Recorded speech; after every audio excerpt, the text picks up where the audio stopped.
Hello student, अपने पूर्व class में टॉपिक चल रहा था निर्देशांक ज्यामिति, कोऑर्डिनेट ज्योमेट्री। और कोऑर्डिनेट ज्योमेट्री के अंदर अपन ने बिंदु के निर्देशांक, बिंदु की अक्षों से दूरी ज्ञात करना तथा दो बिंदुओं के मध्य दूरी ज्ञात करने के सूत्र का जिक्र किया था। उन पर आधारित कुछ एग्जाम्पल्स भी अपन ने देखे थे। अब हम बुक्स के एग्जाम्पल नंबर 2 को देखते हैं। एग्जाम्पल नंबर 2 है एक समबाहु त्रिभुज जिसकी भुजा 2a है, तो इसके शीर्षों के निर्देशांक ज्ञात कीजिए। हम मान लेते हैं कि समबाहु त्रिभुज OAB अर्थात इसका एक शीर्ष मूल बिंदु पर और इसका आधार x अक्ष पर है,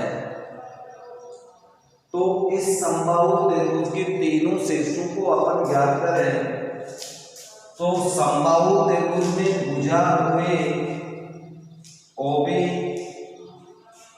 एंड AB तीनों का मान 2a तथा शीर्ष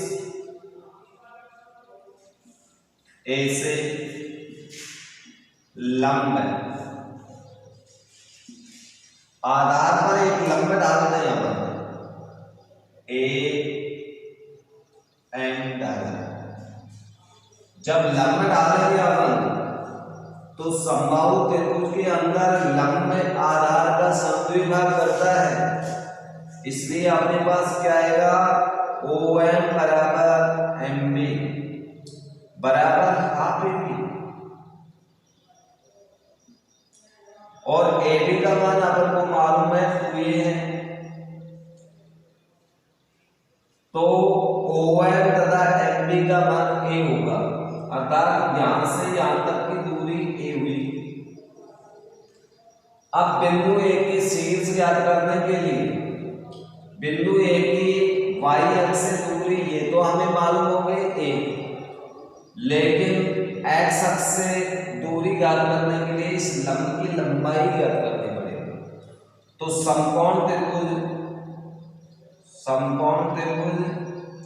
OAN या इसको अपन समकोण को मध्य में लें तो OMA में बोधायन प्रमेय का प्रयोग कीजिए। बोधायन प्रमेय से अब बोधायन प्रमेय से अपन जानते हैं कर्ण का वर्ग बराबर आधार का वर्ग प्लस लंब का वर्ग, और लंब का वर्ग AN का मान अपन निकालें तो ये आएगा कर्ण का वर्ग माइनस आधार का वर्ग। आधार अपने पास कितना है OM², इसमें मान रख दो AM बराबर, जब AM का मान निकालेंगे तो ये रूट आएगा रूट OA का मान कितना है 2a का होल स्क्वायर माइनस a का whole square equal root 4a² minus a² equal to root 3a² या रूट 3a। AM मीन्स बिंदु A की x अक्ष से दूरी, इसलिए A के निर्देशांक यानी त्रिभुज में A शीर्ष के निर्देशांक हमें प्राप्त हो गए। x का मान तो कितना है, x अक्ष की लंबाई देखिए आप कितनी है, मूल बिंदु से a रूट 3। O के निर्देशांक अपन पहले ही मान रखे हैं, मूल बिंदु 0 0। B के निर्देशांक अपन ज्ञात करें तो B x अक्ष पर है, तो x अक्ष पर है तो कोटि तो शून्य होगी, यानी y निर्देशांक शून्य होगा। और भुज का मान मूल बिंदु से यहाँ तक की दूरी देखो तो ये भुजा के बराबर होगी, भुजा 2a है, इसलिए 2a 0। यही त्रिभुज के तीनों शीर्ष होंगे। यदि हम त्रिभुज का एक शीर्ष मूल बिंदु पर रखते हुए कार्य करें तो त्रिभुज के तीनों शीर्ष ज्ञात कर सकते हैं। वैसे संभव हो त्रिभुज के तीनों शीर्ष वैसे ज्ञात करना थोड़ा असंभव है। ओके, अब इसके बाद में एग्जाम्पल नंबर 4। बिंदु और बिंदु की मध्य दूरी 5 इकाई आपको दे रखी है, तो x का मान क्या होगा? अर्थात इन दोनों बिंदुओं के बीच की दूरी ये है। तो आप जब इसको करोगे तो दो बिंदुओं की मध्य दूरी वाला सूत्र यहाँ लगा दीजिए, √x2 - x1 का whole square plus y2 - y1 का होल स्क्वायर बराबर कितना होना चाहिए? 5। मान रखिए √x2 का मान कितना है? 5, x1 कितना है? x होल स्क्वायर, y2 का मान कितना है? 7, 3। ये मान आपने रख दिए। अब इसके बाद में पहले रूट को हटाने के लिए दोनों पक्षों का वर्ग करेंगे। वर्ग करने पर जब वर्ग करेंगे तो यहाँ रूट हट जाएगा, सिर्फ 5 - x का होल स्क्वायर प्लस 7 में से 3 घटाओ, कितना बचा? 4 का होल स्क्वायर बराबर इधर 5 का वर्ग आएगा। इधर से रूट हटेगा, इधर वर्ग होगा। अब इसका होल स्क्वायर को आपको खोलना आना चाहिए। होल स्क्वायर दो पदों का खोलते हैं तो 3 पद आएंगे। पहले पद का वर्ग 25 माइनस 2 इंटू पहला पद इंटू दूसरा पद, तो ये हो जाएगा -10x प्लस दूसरे पद का वर्ग। इसका वर्ग खोलने पर ही आएगा, चिन्ह की गलती नहीं होनी चाहिए। 4 का वर्ग करेंगे तो 16, 5 का वर्ग 25, दोनों पक्षों में सेम संख्या कर जाएगी। अब अपने पास जो बचा वो है x² -10x प्लस 16 इक्वल 0। ये एक द्विघात समीकरण है और द्विघात समीकरण के अंदर हम जानते हैं गुणनखंड करने से x के 2 मान प्राप्त होंगे। तो गुणनखंड कीजिए इसके। ऐसी संख्या दोनों की गुणा करें तो 16 है, जोड़े लगाएं तो 10 है, तो अपने पास 2 गुणनखंड होंगे। 10 के स्थान पे हम लिख सकते हैं 8 + 2, दोनों को जोड़ा 10 आएगा, दोनों को गुणा किया 16 है। अब इसको आप खोल दीजिए, आपके पास 2 गुणनखंड हो जाएंगे। कोष्टक खोलेंगे तो -8x माइनस का 2x प्लस 16 बराबर 0। पहले दोनों पदों में कॉमन x होगा, x - 1। अगले दोनों पदों में पहले चिन्ह यही लगाएंगे, यहाँ प्लस है तो प्लस, माइनस है तो माइनस। तो यहाँ पर आपने -2 कॉमन लिया है तो x से अगला चिन्ह बदल जाएगा 8 बराबर। एक गुणनखंड आपका x - 8 होगा, दूसरा गुणनखंड x - 2 होगा। अब ये हल करना अपन जानते हैं, या तो इसके बराबर 0 या इसके बराबर 0। तो x - 8 बराबर 0 या x - 2 बराबर 0। इससे जब हल करेंगे अपन तो x इक्वल कितना आएगा? 1। इससे हल करेंगे तो x इक्वल कितना आएगा? 2। तो x की ये 2 वैल्यू होंगी, अर्थात 8 भी हो सकता है, 2 भी। अब देखिए इस क्वेश्चन में मिक्सिंग हुआ है, भाई दूरी दे रखी थी तो दूरी वाले सूत्र का प्रयोग किया। दूरी के सूत्र का प्रयोग करने के बाद में देखो वर्ग खोलना आपको आना चाहिए। वर्ग खोलने के बाद में हमने पक्षांतरण करके ये मान प्राप्त किया। ये द्विघात समीकरण और द्विघात समीकरण में गुणनखंड करना आपको आना चाहिए। भाई गुणनखंड विधि नहीं आती तो द्विघात समीकरण को हल कैसे करेंगे? इसलिए द्विघात समीकरण, फिर वर्ग खोलना और दूरी, यानी एक प्रकार से पूर्व में आपने जो द्विघात समीकरण पढ़े यदि वो आपको नहीं आते तो फिर आप इस प्रश्नमाला के कुछ प्रश्नों को नहीं कर पाएंगे। इसलिए यहाँ पर ये प्रश्नमाला इस तरह की है कि जो पूर्व प्रश्नावलियों के ज्ञान को जोड़ती हुई है, अर्थात पूर्व प्रश्नावलियों का ज्ञान आपको अच्छे से होना चाहिए। अर्थात द्विघात समीकरण कैसे हल करते हैं, कैसे उनका वर्ग खोलते हैं, ये आपको आना चाहिए। अब अपन नेक्स्ट एग्जाम्पल नंबर 5 को देखते हैं। यहाँ पर एग्जाम्पल नंबर 5 में सिद्ध करने का प्रश्न है। सिद्ध कीजिए कि ये चारों बिंदु एक आयत के शीर्ष हैं। तो सबसे पहले हमने इन बिंदुओं को मान लिया, माना ये ए बिंदु है, ये बी बिंदु, ये सी बिंदु और ये डी बिंदु के शीर्ष। तो आयत आपका इस प्रकार से बनेगा, ये आयत बना, अर्थात इसमें ये ए शीर्ष हो गया, ये बी हो गया, ये सी हो गया, डी हो गया। ए के निर्देशांक -2 -1 है, बी के निर्देशांक -1 है, सी के निर्देशांक 5 -2 है और डी के निर्देशांक 4 -4 है। तो इस प्रकार से निर्देशांक। अब हमें सिद्ध करना है कि ये चारों आयत के ही शीर्ष हैं, अर्थात ये आकृति आयत होगी, वर्ग नहीं होगी। तो यहाँ पर अपन को आयत की विशेषता आनी चाहिए।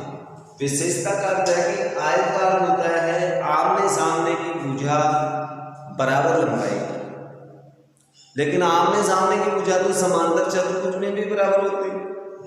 इसलिए अपन को भुजा आमने सामने के बराबर करने के बाद दोनों विकर्ण AC एंड BD का भी मान निकालना पड़ेगा। यदि दोनों विकर्ण बराबर आते हैं, आमने सामने की भुजा बराबर होती है, तो आयत के शीर्ष हो, और यदि आमने सामने की भुजा बराबर हो, दोनों विकर्ण बराबर नहीं हो आपस में, तो फिर वो समांतर चतुर्भुज होगा। ये विशेषता है इनकी। अब अपन को भुजाओं की लंबाई ज्ञात करनी है। ए से बी तक भुजा की लंबाई ज्ञात करें तो फिर दो बिंदु हो गए, दूरी वाले सूत्र का प्रयोग हो। तो दूरी वाले सूत्र से आप इस तरह से निकालेंगे AB का भुजा AB बराबर अपने पास रूट, वही सूत्र लगाना है, x2 x1 का होल स्क्वायर। चलो एक बार सूत्र लिख देता हूं, y2 - y1 का होल स्क्वायर। चलो इसमें मान रखिए 2 का मतलब अगला बिंदु, ये x2 है -1, फिर चिन्ह माइनस, x1 का मान माइनस है तो ये पॉजिटिव हो जाएगा, चिन्ह का ध्यान रखें, प्लस y2 देखो कितना है 1, y1 कितना है माइनस में है, तो माइनस माइनस ये प्लस हो गया का होल स्क्वायर। चलो हल कीजिए, -1 और प्लस का 2 कितना हुआ, माइनस का 1 ही बचा यहाँ पे, प्लस 1 रे कितना हुआ 2। हल करेंगे तो -1 का वर्ग 1 होता है, 2 का वर्ग 4 होता है, कुल मिलाकर के इसका मान आया √5 AB भुजा की लंबाई। अब अपन ऐसे ही BC की ज्ञात करेंगे। BC की ज्ञात करोगे तो ये x1 y1 होगा, ये x2 y2 होगा। चलो BC का मान ज्ञात करता हूं, अब सूत्र नहीं लिखूंगा, सूत्र में डायरेक्ट मान x2 means x1 minus minus plus हो गया, प्लस फिर y2 -2 -1 का होल स्क्वायर इक्वल रूट, ये हो गया 6 का होल स्क्वायर, ये हो गया -3 का होल स्क्वायर, बीच में प्लस चिन्ह, रूट ये हो गया 36, ये हो गया 9, दोनों को जोड़ने पर अपने पास आ गया √45 यानी 45। अर्थात BC बड़ी होगी, अर्थात आयत आपका इस प्रकार से नहीं होगा, ये इस प्रकार से आयत होगा, ऐसा होगा A B C D ऐसा होगा। लेकिन कोई दिक्कत नहीं है, आप आकृति कैसे बना दो ये समझ में आना चाहिए कि भुजा कैसे निकलेगी। अब इसके बाद में तीसरी भुजा CD। अब CD का मान निकालोगे तो सीधी का देख लो, सी ये है, डी ये, तो इन निर्देशांक को किस रूप में रखा है, 5 - 4 होल स्क्वायर और -2 माइनस से प्लस हो जाएगा। कुल मिलाकर के यहाँ पर बचा अपने पास 1 का वर्ग, यहाँ बचेगा 2 का होल स्क्वायर, वर्ग करके हम करेंगे तो कोई रूट 5 आएगा। फिर अपन क्या करते हैं, एडी क्या करेंगे, तो ए का निर्देशांक -2 में से घटाएंगे, -2 - 4 का होल स्क्वायर प्लस अगला बिंदु है -1 में से ये घटाएंगे, -1 माइनस -1 प्लस हो जाएगा। इस तरह से सूत्र में मान बन गए, इक्वल रूट -6 का होल स्क्वायर प्लस यहाँ 3 ही बचेगा प्लस का रूट -6 का वर्ग करेंगे तो प्लस में 36 आएगा, 3 का वर्ग करेंगे 9, कुल मिला के कुल 45। अब देखिए आमने सामने की भुजाओं की लंबाई बराबर है, ए के सामने कौन सी भुजा है, CD, तो AB की लंबाई √5, CD की भी √5, BC की लंबाई √45 और BC के सामने AD है, AD की लंबाई। आमने सामने की भुजा तो बराबर हो गई, लेकिन आय या समांतर सिद्ध करने के लिए 4 भुजाओं की लंबाई से काम नहीं चलेगा, 2 विकर्ण को निकालना पड़ेगा। अब दोनों विकर्णों की लंबाई क्या होता है, तो आप यहाँ पर विकर्ण निकालने से पूर्व आप ये देखेंगे, इसलिए AB बराबर CD तथा BC बराबर AD, अर्थात इसका अर्थ हुआ ABCD आयत या समांतर चतुर्भुज के शीर्ष है। अब अपने पास 2 आकृति आ गई, आयत या समांतर। अब इन दोनों में से कंफर्म करना है कि ये आयत है या समांतर है, इसलिए विकर्ण निकालना पड़ेगा। अब विकर्ण निकालते हैं, आयत में समांतर चतुर्भुज में ये इसी तरह से कंडीशन आएगी आपके पास।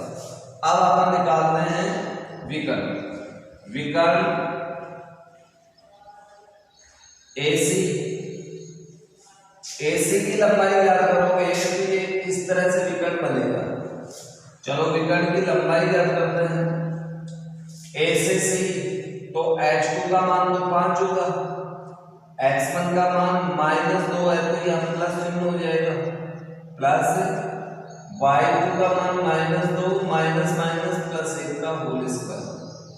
कुल मिलाकर के अपने पास ये हो गया 7 का वर्ग, यहाँ पर बचा -1 का वर्ग, या फिर इसे आप करेंगे तो ये तो 49 होगा, ये प्लस का 1 होगा, रूट कितना आ गया 50।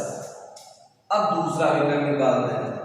दूसरा विकर्ण आपका ये हो गया BD, विकर्ण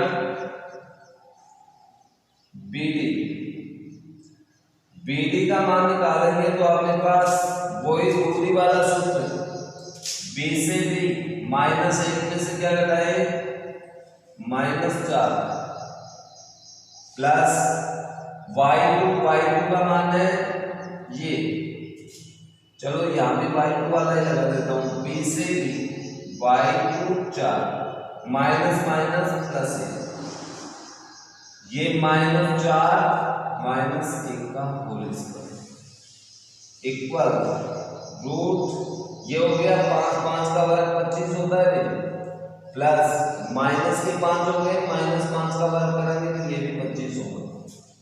कुल मिलाकर के ये कितना आ गया, रूट 50 आया ना, और रूट 50 दोनों विकर्णों का मान है तो आप ये लिख सकते हैं, इसलिए AC बराबर BD, जब दोनों विकर्ण बराबर लंबाई के हों तो इन दोनों में से आकृति आयत होगी, और जब दोनों विकर्ण बराबर नहीं हो, डज नॉट इक्वल, तो फिर दोनों में से आकृति समांतर चतुर्भुज होती है। आगे क्वेश्चन समांतर चतुर्भुज क्या है, तो यहाँ तक का कार्य भी यही करना है, आगे दोनों विकर्ण निकालना, बराबर नहीं आएंगे तो समांतर चतुर्भुज सिद्ध हो जाएगा। अब बराबर आ गए तो ये क्या सिद्ध हो गया, इसलिए ए बी सी तथा डी एक आयत के शेष है। अब यहां पर क्वेश्चन तो सिद्ध करने का था, लेकिन हमने काम में लिया है केवल मात्र दूरी का सूत्र और साथ में आयत की विशेषताओं से संबंधित सूत्र।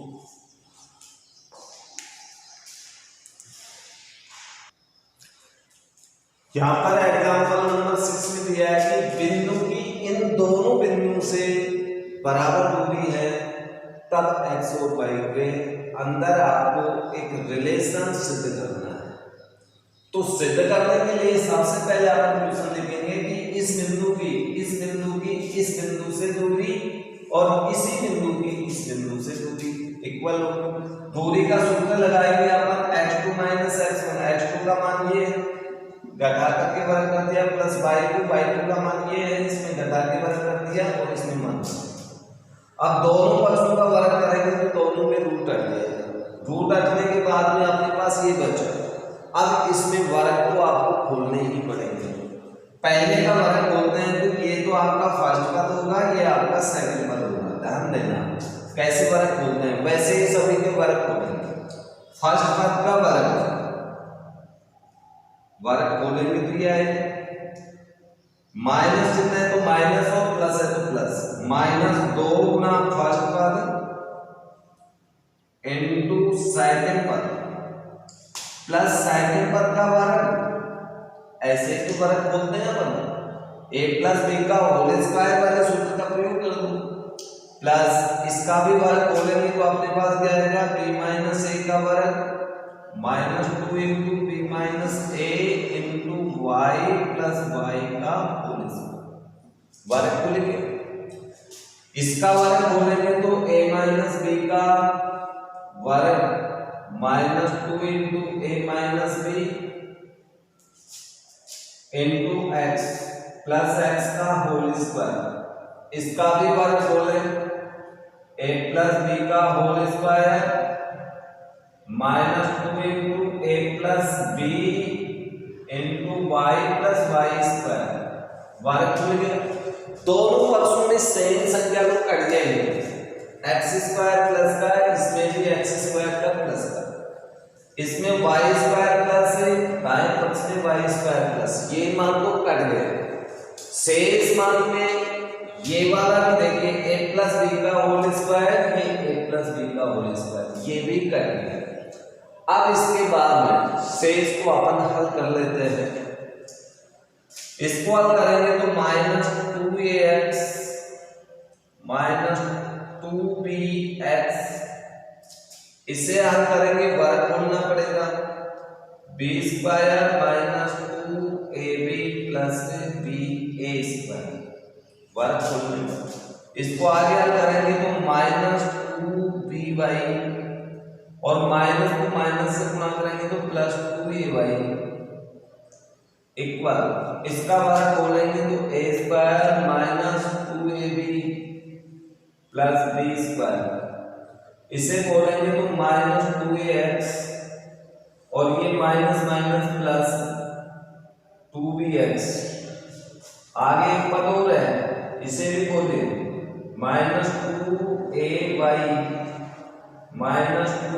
2by खोल दिया। अब दोनों पक्षों में सेम संख्या देखिए b² करेंगे, a² करेंगे, -2ab -2, ये तो कर गए। -2ax इधर भी माइनस का, ये भी कर गए।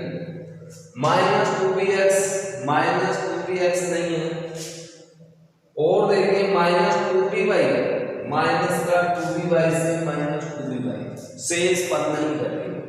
तो शेष को अपन लिख लेते हैं -2px और इधर बच गया 2ay इक्वल उधर बचा अपने पास 2bx -2ay। अब y वाले पद एक तरफ कर दो, x वाले एक तरफ कर देना, तो अपने पास 2ay, इस 2ay को इधर लाएंगे तो ये प्लस हो जाएगा, 2bx इधर है, 2bx को इधर ले जाएंगे तो ये प्लस का 2bx, कुल मिलाकर के ये हो गया 4ay, ये हो गया 4bx, 4 से 4 कट गया, ay बराबर अपने पास क्या गया bx। यही अपन को सिद्ध करना था। अब शेष इस प्रश्नमाला के अंदर आप 9.1 में क्वेश्चंस निकाल के देखना, जो क्वेश्चन नहीं आई वो पूछना। आज यहीं तक।